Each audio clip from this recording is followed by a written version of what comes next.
السلام علیکم دوستو، ادب نامہ کی سیریز اصناف ادب میں خوش آمدید۔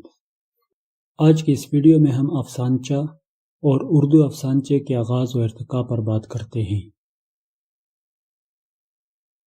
افسانچہ انسانی تجربے کو نثری صورت میں کم سے کم لفظوں میں بیان کرنا افسانچہ کہلاتا ہے، یا پھر کم سے کم الفاظ میں ایسی گہری بات کہہ دینا کہ پڑھنے والا چند منٹ اس حیرت سے نہ نکل سکے۔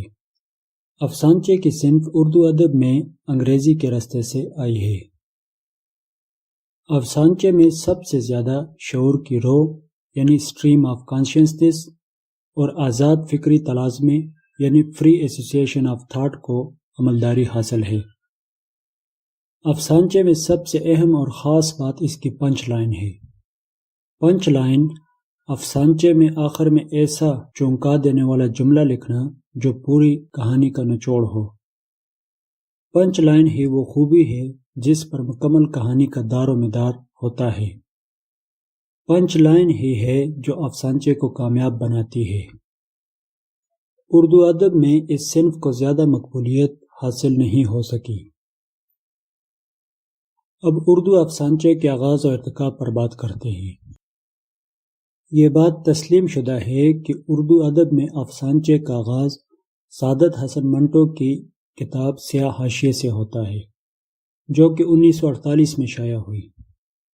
اس کتاب میں کل 31 افسانچے ہیں۔ آئیے سعادت حسن منٹو کے چند افسانچے دیکھتے ہیں۔ آرام کی ضرورت۔ مرا نہیں، دیکھو ابھی جان باقی ہے۔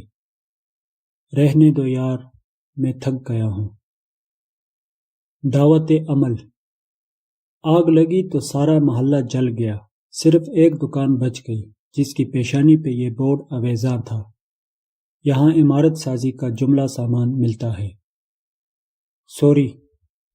چھری پیٹ چاک کرتی ہوئی ناف کے نیچے تک چلی گئی، ہزار بند کٹ گیا، چھری مارنے والے کے منہ سے دفعتاً کلمہ تاسف نکلا، مسٹیک ہو گیا۔ سعادت حسن منٹو کے بعد اس صنف کو استحکام و استناد عطا کرنے والے جوگندر پال ہیں۔ جوگندر پال نے افسانچے کو نہ صرف نام دیا بلکہ متعدد تجربات کرتے ہوئے افسانچے کو استحکام بھی بخشا۔ جوگندر پال نے افسانچوں کے مجموعے نہیں رحمان بابو میں سینکڑوں افسانچے قلم بند کیے ہیں۔ انہوں نے افسانچے کو اپنی کاوشوں سے مضبوط بنیادیں عطا کی۔ ان کے افسانچے ان کی بالیدہ نظر، نئی فکر اور فن پر مضبوط دسترس کے غماز ہیں۔ آئیے ان کے چند افسانچے دیکھتے ہیں۔ بے درد۔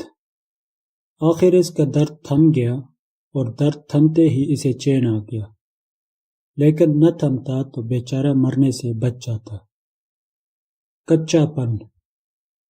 بابا تم بڑے میٹھے ہو، یہی تو میری مشکل ہے بیٹا، ابھی ذرا کچا اور کھٹا ہوتا تو جاڑ سے جڑا رہتا۔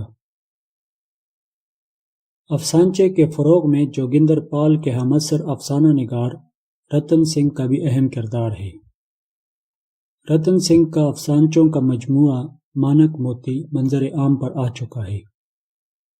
انہوں نے افسانچے کو ایک نیا انداز دیا۔ انہوں نے افسانچوں کے عنوانات قائم نہیں کیے بلکہ عنوان کے بجائے نمبر شمار سے افسانچے درج ہیں۔ ان کے مجموعے مانک موتی کے 36ویں نمبر کا افسانچہ دیکھتے ہیں۔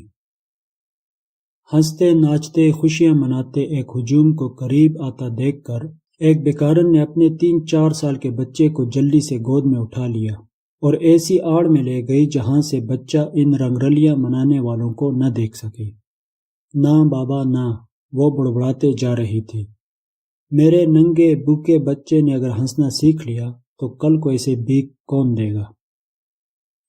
اردو میں ڈاکٹر ایم.اے. حق واحد ایسے تحلیلکار ہیں جو افسانچہ نگاری کی بنیاد پر ہی مشہور ہیں۔ ڈاکٹر ایم.اے. حق صرف اور صرف افسانچہ نگار ہیں۔ شاید وہ اس طرح کے واحد افسانچہ نگار ہیں، ورنہ زیادہ تر افسانہ نگار ہی افسانچہ نگار ہوتے ہیں۔